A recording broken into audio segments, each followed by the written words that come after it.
Welcome to the Friendly Auto Show. I'm Susan Langheim, and we're on the road again this month for our special March Mania show at the Lanphier High School gym. Stick around, you won't want to miss this.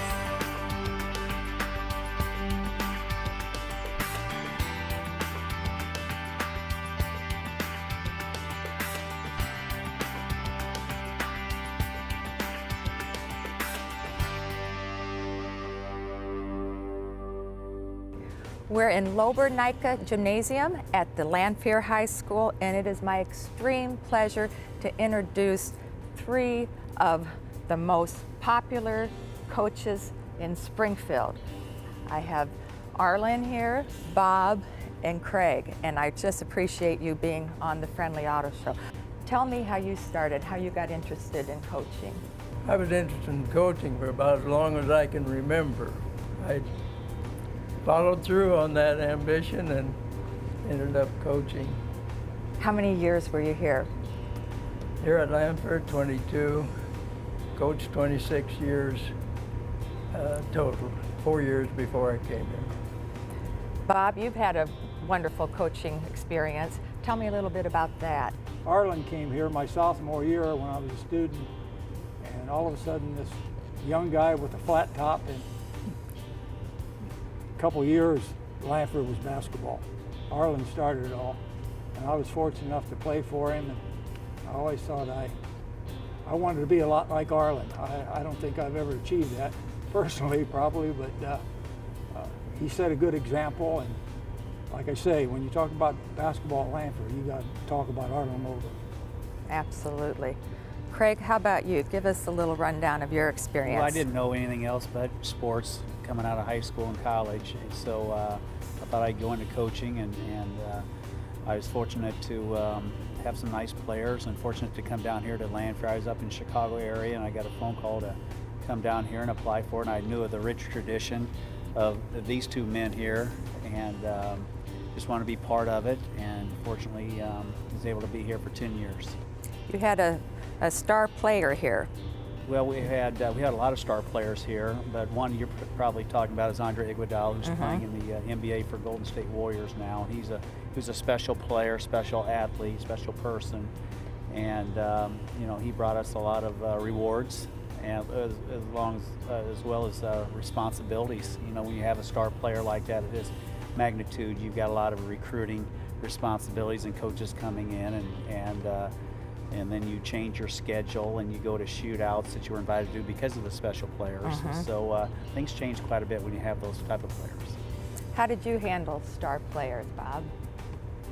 Well, when I think of star players, I think of Ed Horton, Kevin Gamble.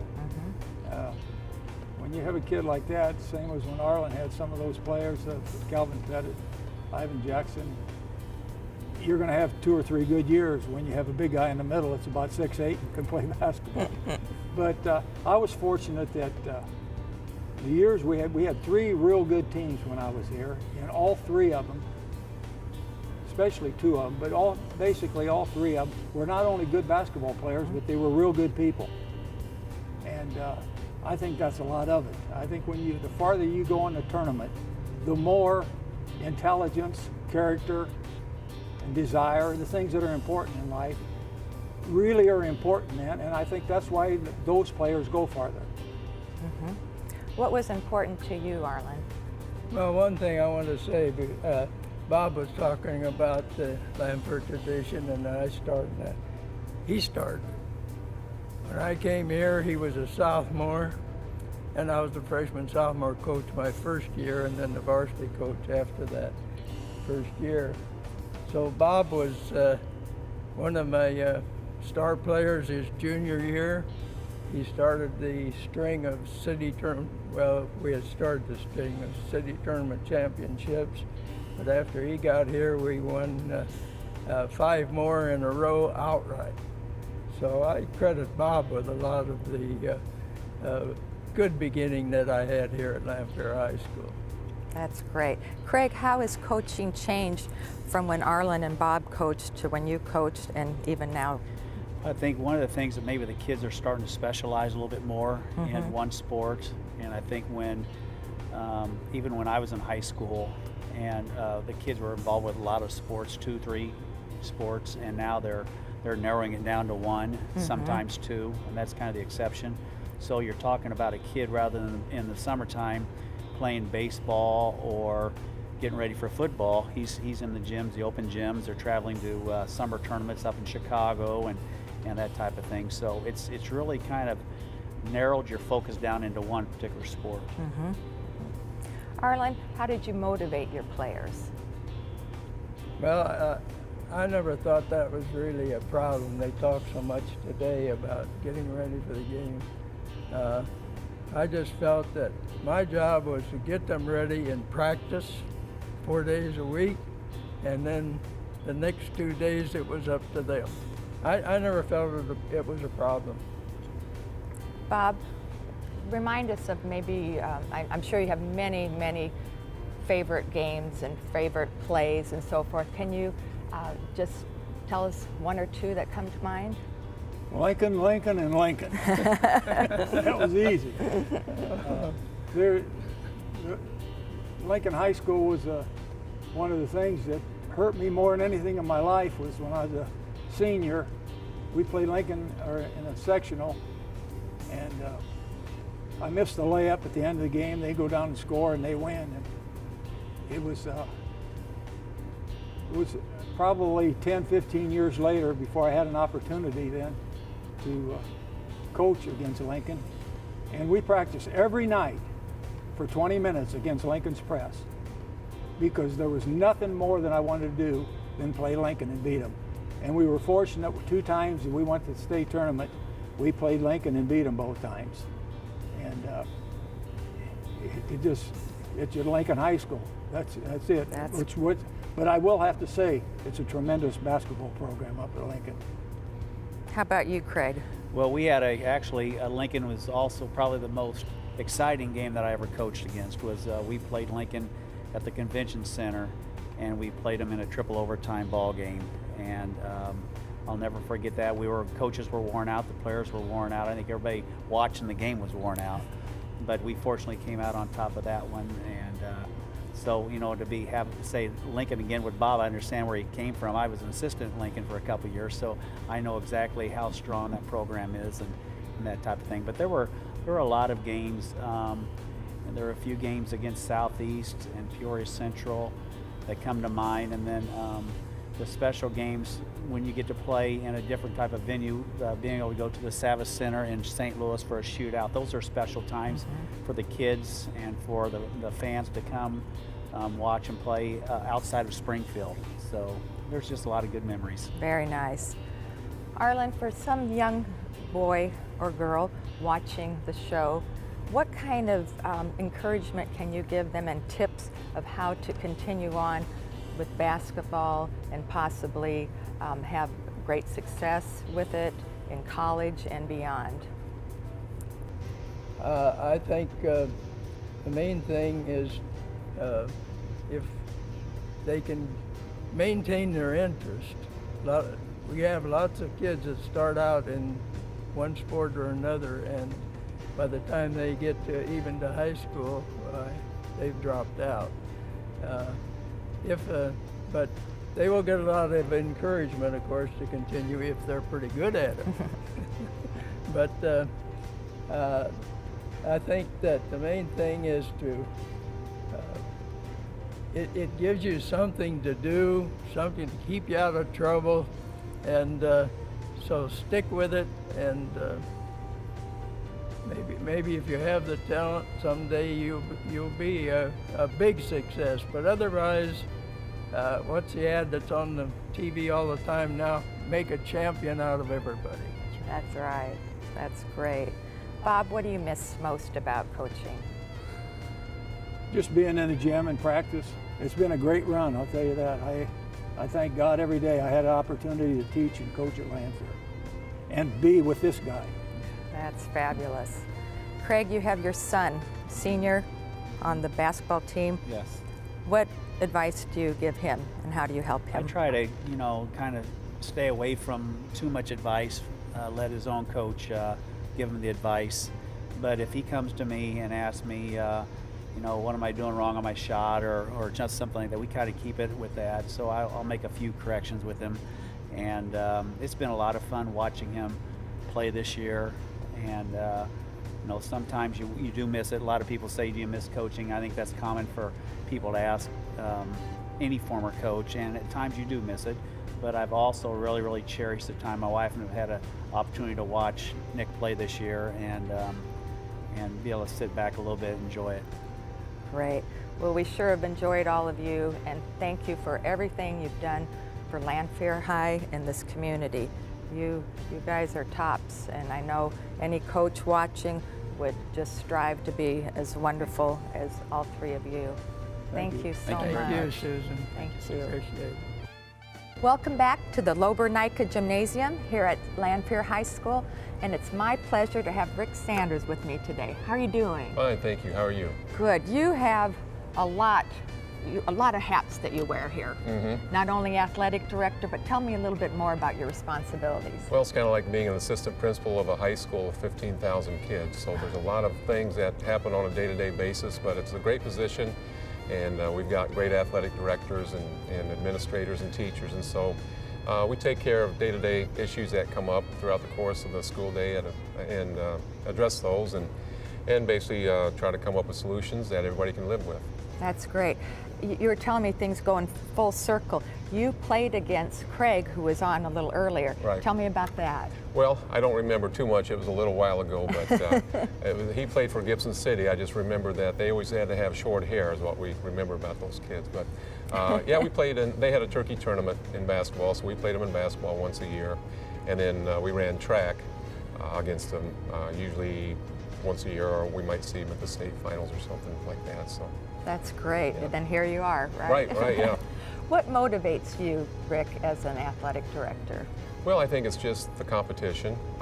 Being a former athlete, you just enjoy that competition and want to go ahead and make sure that, you know, when you're on the court, we have all of our fans, students, student athletes, coaches present themselves with class at all times, and it's just that competition of wanting to. Sometimes it's to win, the will to win, but sometimes it's the will not to lose. That's greater than the will to win. So that's where the true competitiveness comes in.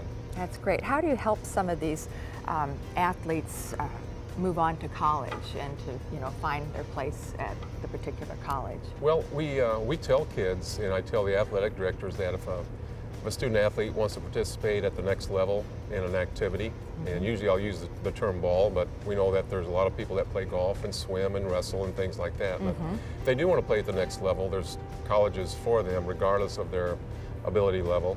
And so we stress academics first and foremost, because a lot of Division III schools, they have tailgate parties just like the Big Ten schools do. However, they don't offer the athletic scholarships, but they do offer academic scholarships.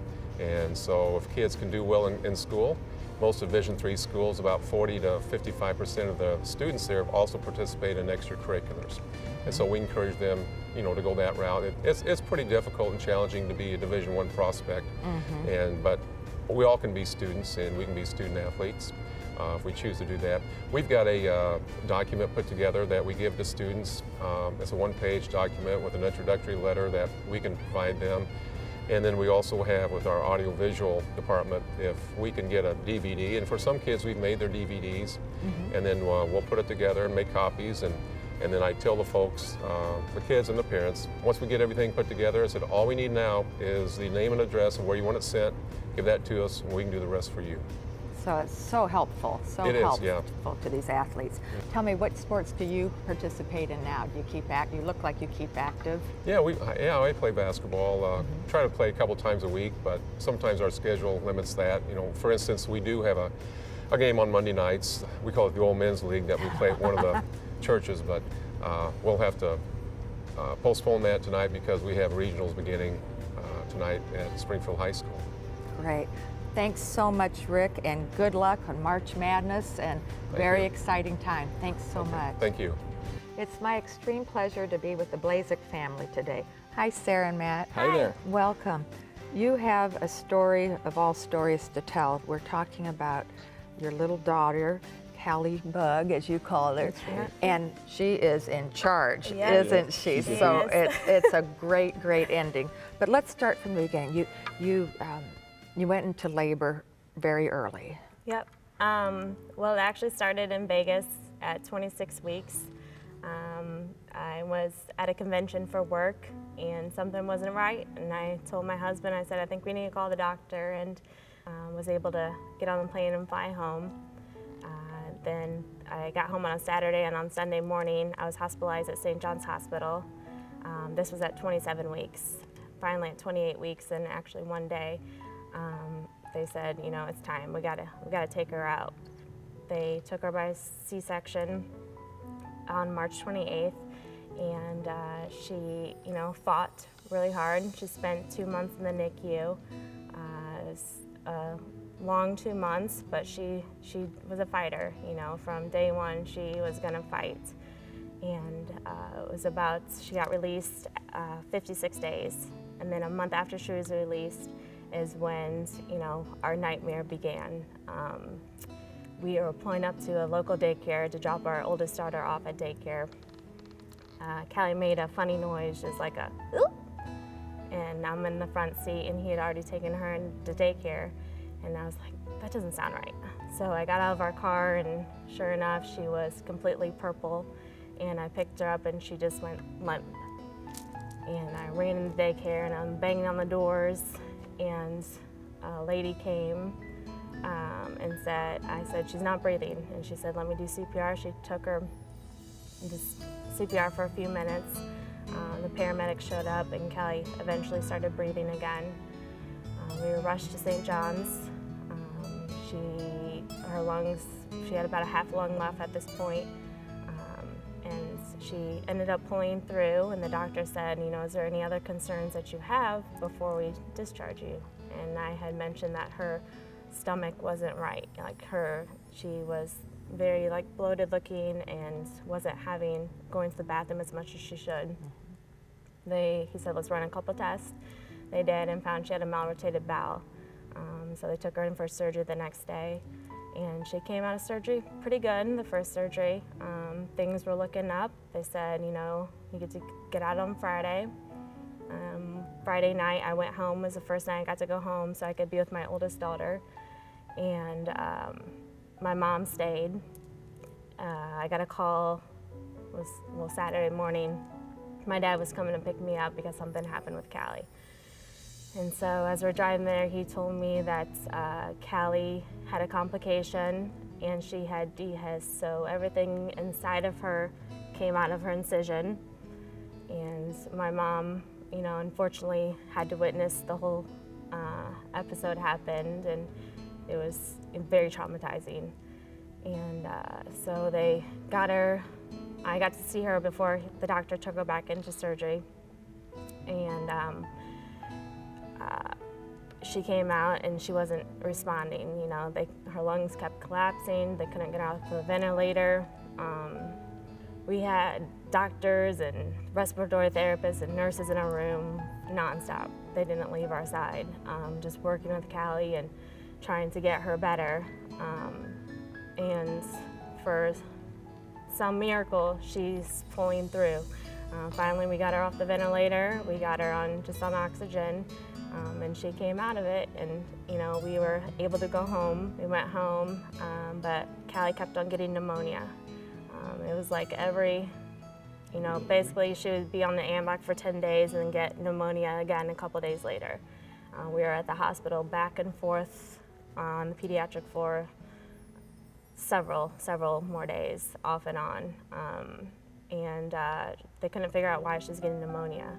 Finally, in January of 2012, they did a test and found she had a hole in her esophagus. So every time she was drinking and eating, it was going, part of it was going into her lungs and causing her lungs to fill up, which is causing the pneumonia. So they repaired that, and knock on wood, we haven't been back to the hospital since. Thank goodness. She is just a miracle.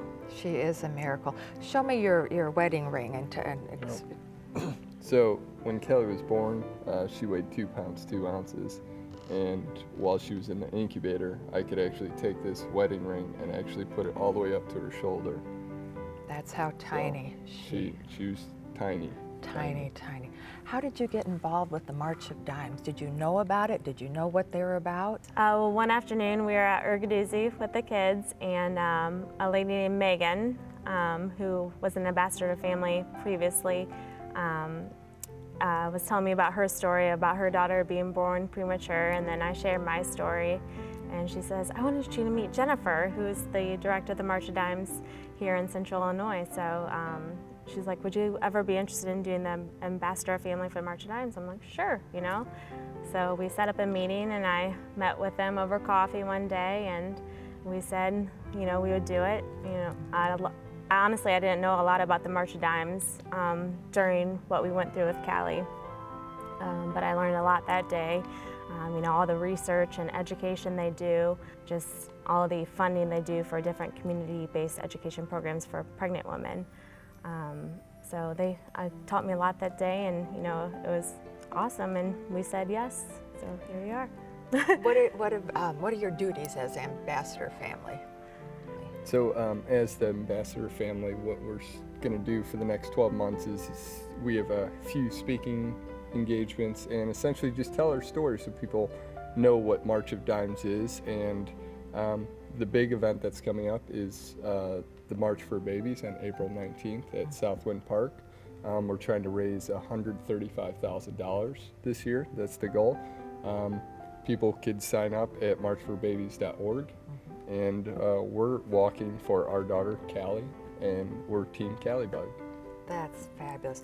How did you hold it together during all this heartache? You know, we fortunately have a great family here in Springfield and surrounding areas. We have a lot of family in Chicago too, lots of friends. So we had a lot of support through everything. And, you know, it's just, you know, all the doctors, outstanding medical professionals we had, they were great to work with. And they really just, you know, we took it day by day. How's Callie Bug doing? Well, Callie Bug's a hoot. She's going to be 4 on March 28th. She's 46 pounds of energy. She loves to dance, sing songs, watch YouTube videos and dance to them. She loves to dress up. She's having a Frozen party. So for her birthday. That is fabulous. How does the March of Dimes help families like yours? Well, the March of Dimes researches and tries to find the cause, and their goal is to put an end to premature birth, to prevent, you know, birth defects, and to, you know, stop infant mortality. They're opening up, you know, they're working on opening up 5 prematurity research centers across the country where they're getting, you know, 400 scientists from all different backgrounds together, working together to find the cause and put the end of prematurity. So, you know, families won't have to go through what we did with Callie. Well, I can't think of a better couple and family than you two and your family to be ambassadors. You are both so lovely, and the little picture of, well, should we say happy birthday to Callie Bug? Because this will run at the end of the month. So that we'll end it with a happy birthday, and you have many, many, many wonderful years with your gorgeous family. Oh, thank you. Thank you. Okay, on the count of 3. Happy birthday, Callie Bug. I'm back, and I'm here with Brian Oakes, the General Manager at Prairie Capital Convention Center. And there is some exciting news at the center. Yeah, we're really excited that here at the end of 2015, the Fighting Illini men's basketball team is going to be coming to Springfield to play their first 5 home games of the year right here in Springfield. How did you arrange that? Well, I'll tell you what, this is, it goes back several years. We've been working on the administration at the university for probably the last 7 years, mentioning that there's a huge base of Illini fans here in Springfield, and that we thought an orange and blue scrimmage game or something along those lines would really be a huge success here in Springfield. And so about a year ago, we were meeting with the administration again, and they said, Brian, you know, you've been working on this for a while, we may be able to do one better. What would you think about the possibility of hosting 5 Illini men's home basketball games here in Springfield? And of course, did you just fall off your chair? Oh my gosh, I was so so excited, absolutely. I'm an alumni myself. I went to the University of Illinois. And so, it was exciting, but at the same time they mentioned that while they were under construction, these 5 games were going to have to move elsewhere, but there would be several different cities that would be interested in hosting, these games. And so we started to work on trying to make the case why Springfield would be the best place to host those games. And we know that Peoria and Bloomington and Chicago and other cities all across the state were interested, but ultimately, I think the Illini felt like Springfield was truly going to be a home away from home. We have about 7,700 seats for each of our basketball games, which I think is a number that we're going to sell out pretty quickly. So they knew that we'd have a full capacity, a raucous crowd. And with, again, the number of alumni here in Springfield, I think that it's going to be a real home team advantage when they come here to Springfield. Absolutely. That is just so exciting. That is wonderful. Tell me about how do people get tickets, Brian? Well, we'll know a little bit more about that later. What I would suggest right now is going to the Convention Center's website, which is springfieldpc3.com, and you have a couple different options. One is you can sign up for Club PC3, which is our insider mailing list where we send out regularly pre-sale opportunities and information about upcoming events. The other thing you can do is you can text Illini to 70,000. So it's ILLINI to 70000, and that'll get you on a list for Illini updates from the Convention Center. So we'll be doing some more meetings with the university here over the next month, and we hope that here, maybe late spring or early summer, ticket information will be out and available. Wow, that's wonderful. How about for people who have season tickets? How does that work? The expectation is that season ticket holders are going to have the first opportunity to buy tickets. So if you're already a season ticket holder, those people are going to get 2 options for next year's season tickets. One will be to buy a Springfield package for the 5 games, and then also the Champaign package for the rest of the games once they get back into the State Farm Center. And so that's a great advantage. We expect that a lot of those season ticket holders will take advantage of that opportunity, but of course still hope that there will be some tickets available for us to sell to the general public and people who live here in Springfield as well. Right, this must be so exciting for you. What I'm sure you have lists and lists of things you have to check and double check. What is the hardest part about putting this all together? Well, fortunately, it's really just a big picture of what we already do. So we host the city basketball tournament as one of our big events every year. That's such a great experience and the atmosphere. And that event on the Saturday night championship game can draw upwards of 6,000 people. And so we're used to dealing with crowds this size. So what we really want to do is work closely with the university to make sure that we can make Prairie Capital Convention Center as much their home away from home as possible. So we've had several meetings and site visits at the State Farm Center to try and determine how they do things and what elements of the production there can be brought to Springfield.